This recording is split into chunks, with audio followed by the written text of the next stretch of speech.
What we got here is the stock lower tensioner with the spring installed, the stock upper tensioner with the spring installed, stock guides here.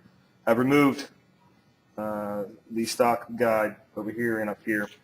Always have, always will continue to do so. They really don't perform any function and always make a bunch of racket when you have them installed on the top, probably because of this problem.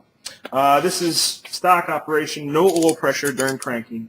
I'll explain the oil pressure situation a little bit later. But even under cranking with stock valve springs, this is a stock camshaft set up right now.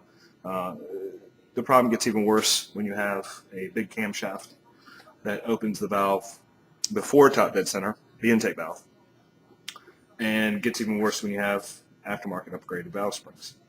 But as you can see, the upper tensioner does collapse during overlap periods.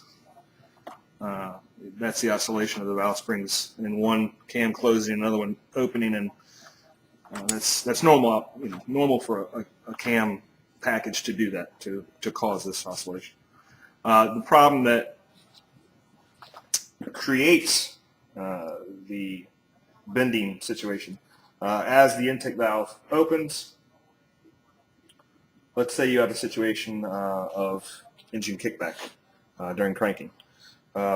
It's happened a couple of times, even on the distributed setups for me in a stock car, and it causes the engine to backspin. What happens is the engine will rotate backwards, and it collapses the bottom tensioner first, and then it'll start to collapse the top tensioner. Now I've moved this crank probably a full tooth. Hopefully that you guys can see that.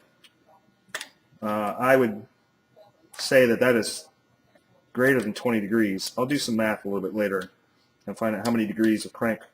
But that is definitely sending that piston back up into an already open intake valve, thereby causing the valve to hit the piston in a very slight manner. Every time it happened to me, it was in the middle of an event, and the car would start to slightly misfire and be down a little bit on power. Leak down would be 17 to 20%. There'd be a little nick on the piston, but it was enough to make the system, bend the valve and cause some problems. This is on a 230 horsepower all-motor KA, and it definitely did cause some problems. The camshaft being used was Brian Crower's biggest stage 4 410 left cam, 280 degrees of duration, and a lot of changes to cam timing. I was making the intake valve open nearly 25 to 30 degrees before top dead center. That's what really got me all the mid-range and the power gains that I got in the mid-range and sub 6,500 power band. Next video, hopefully we'll get these springs taken out of here, put my mechanical pieces in the end, and display what happens when it's a mechanical tensioner. Stay tuned.